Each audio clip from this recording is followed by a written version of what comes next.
Rënia e flamurtarit një kategori më poshtë është një moment që kërkon reflektim, por mbi të gjitha një analizë të thellë për gjithçka ndodhi gjatë këtij sezoni.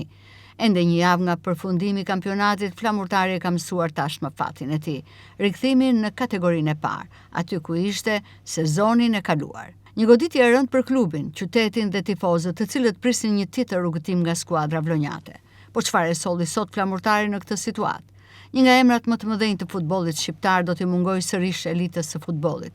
Faktorët mund të jenë të shumtë, por përtej diskutimeve mbi problematikat e përgjithshme të futbollit shqiptar, përgjegjësia kryesore bie mbi vetë klubin. Flamurtari e nisi sezonin me bujë, me premtime të mëdha dhe me afrimin e lojtarëve me eksperiencë paga të konsiderueshme. U krijua ideja një skuadre që jo vetëm do të mbijetonte në elitë, por do të rivalizonte denjësisht. Megjithatë, në fund gjithçka u mbyll në mënyrën më të keqe të mundshme. Një sezon i mbushur me paqëndrueshmëri, rezultate negative dhe mungesë qartësie në drejtim.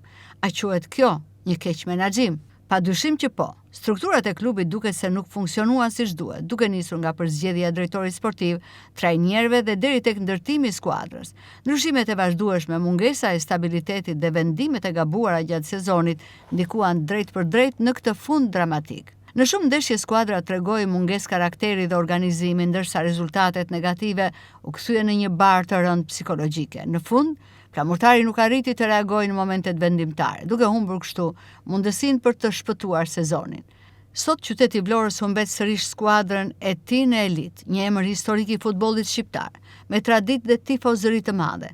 Do të luajë sezonin e ardhshëm një kategori më poshtë, dhe kjo është një situatë që nuk mund të kalohet thjesht si një dështim sportiv i radhës.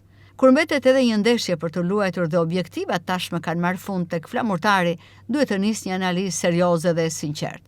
Përgjegjësitë nuk duhet të anashkalohen. Ata që drejtuan klubin dhe morën vendimet kryesore duhet të mbajnë përgjegjësi për këtë situatë, sepse Vlora dhe emri flamurtarit nuk e meritojnë këtë gjendje. Tashmë mbetet vetëm për të parë nëse ky dështim do të shërbejë si një pikë reflektimi për të rindërtuar klubin mbi baza më të forta, apo flamurtari do të vazhdojë të endet mes krizave dhe rikthimeve të vështira. Një gjë është e sigurt, tifozët vlonjat meritojnë shumë më shumë.